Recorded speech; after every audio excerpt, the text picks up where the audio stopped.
So welcome to Triad. This month's topic is going to be winter and holiday safety. My name is Dawn Couples. I'm with the Manhattan Fire Protection District. I am the Public Education Coordinator. And I am Marissa Schreiber with the new Lenox Fire Protection District, and I'm also the Public Education Coordinator. So today we're going to go through a couple of things: basic holiday safety, Christmas tree safety, decorating safety, and carbon monoxide. All right, with the holiday decorating, you want to make sure that you're choosing all sorts of decorations that are going to be flame resistant and flame retardant. Keep lit candles away from any kind of decorations, anything that is going to be able to be easily burnt. Some lights are only for indoor or outdoor use, so make sure that you're going to be picking the correct ones for that. Replace any kind of string of lights with anything that's broken or if it looks worn, that kind of a thing. Make sure that all the bulbs are going to be connected tightly as well. The next thing is you want to connect no more than 3 strands of lights together, especially with the mini light sets, and a maximum of 50 bulbs for the screw-in bulbs, and then use clips, not nails, when you are hanging those as well. When we want to entertain our guests, we want them to be prepared. We want to make sure you check your smoke alarms monthly. So just go ahead and push the button, make it beep. If you can't reach it, grab a broom handle. Use that broom handle to test your smoke alarms. Make sure they work. When you have guests in your home, because during the holidays we normally do have more than usual, make sure they know your escape plans, how to get out in case of an emergency, if the smoke alarm or the CO alarm goes off. Keep children and pets away from lit candles. Very easy, put them up on a higher shelf with very little around them. And keep matches and lighters locked up in a high cabinet. If you have a cabinet that locks, that's going to be your best bet, but if not, a high cabinet put away where they can't get to them.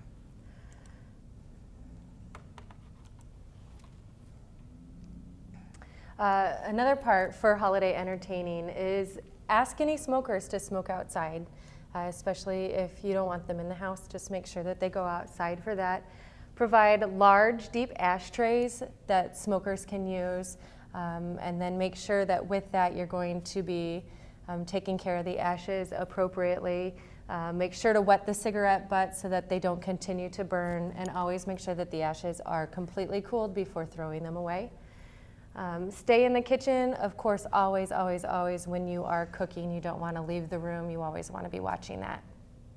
If for some reason you do have to leave the kitchen, either shut the stovetop off or take something with you, like a kitchen towel or something that you keep a hold of to remind you to come back to the kitchen, or even something as simple as setting a kitchen timer so that you remember to come back and take care of the food that's on the stove.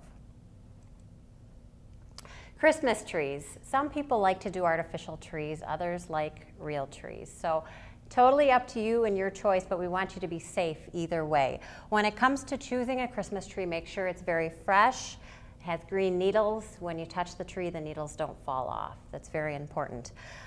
Before you put the tree in the stand, we want you to take and cut off 2 inches from the bottom of the base before you put it in the stand.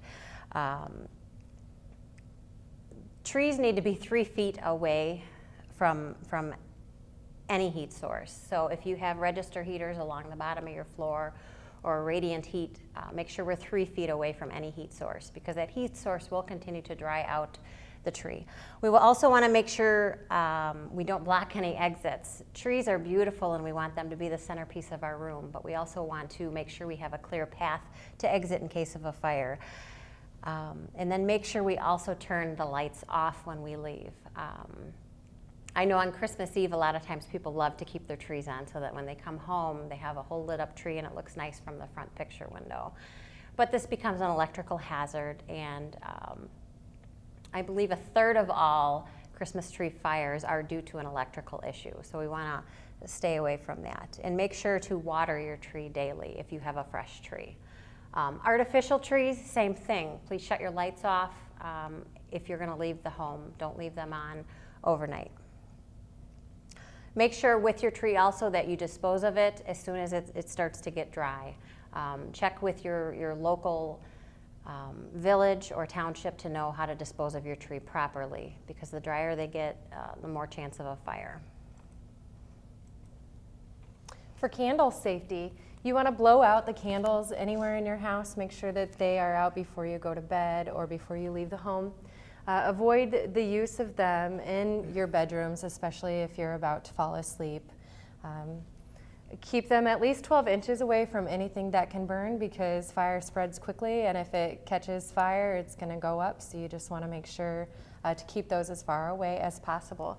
And then think about using flameless candles. There's a lot of those out there on the market right now. You can go to any major store and retailer, and most of those are going to have some sort of a flameless candle. They can range from anywhere from a tea light all the way up to a pillar candle. So pretty much whatever you're looking for, they're going to have. More candle safety. Just make sure that you use candle holders that are very sturdy. We don't want somebody to bump into a table and shake the candle and have it tip over and start a fire. Candle holders need to be on a very uncluttered surface. Okay, Christmas time, I think of all the things we have setting out, the Christmas cards that we receive, gifts, wrapping paper, bows. We want to make sure that the area is clear of anything flammable when you use candles. So again, the flameless candles are probably our best and safest bet. Light candles carefully, okay?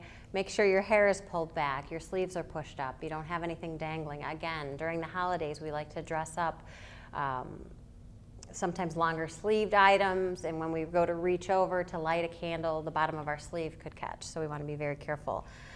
Don't burn the candle all the way down. As you probably know, when you burn a candle, I try to get the most money out of the things I buy, so I tend to burn it as far down as I can. Well, that's not safe. It gets really hot, and the bottom of the glass holder gets hot and can actually break and cause a fire. Oxygen. If you have oxygen in your home, just like we don't want you to smoke in your home, we don't want you to burn candles. Oxygen is very flammable and very dangerous when mixed with an open flame. Instead of candles, when the power goes out, we ask that you use flashlights and batteries, or even a crank flashlight. Candles are dangerous, and it tends, when we have the power go out, we tend to leave a candle sitting in the room just to keep the room lit up, and that, again, causes hazards. So we want you to be very safe and try and use flashlights and batteries when your power goes out. Carbon monoxide safety. Carbon monoxide is known as a silent killer, and it's that for the reason it's actually an invisible gas. So you're not going to be able to see it, you're not going to be able to smell it, it's just going to be in the air. So having something like the carbon monoxide detector is something that's going to be perfect for you and your family, just to make sure that you're going to be safe. It's created when fuels burn incompletely, and that's when the carbon monoxide really kind of starts to come. It's really present when you're trying to heat and cooking, using that kind of equipment that's going to do that. It's going to burn the different kind of fuels, and that's what's going to start the carbon monoxide. Carbon monoxide can be caused by a whole host of things. We find it, again, like Marissa said, incomplete combustion through things. We can sometimes find it through our furnace, washer dryer if it's run by gas, the exhaust pipe of our car, many different ways. So who says what we need to do with the carbon monoxide alarms? The state of Illinois has actually come out and says you must have a CO alarm, carbon monoxide, in your home if you have any sort of fossil fuels, the natural gas, things like that, or you have an attached garage. So most all homes, unless you are entirely electric with a detached garage, has to have a CO alarm in your residence. They need to be within 15 feet of all sleeping areas. We want you to go ahead and go according to the manufacturer's instructions on where to put them. Okay? Most of them plug into the wall and also have a battery backup.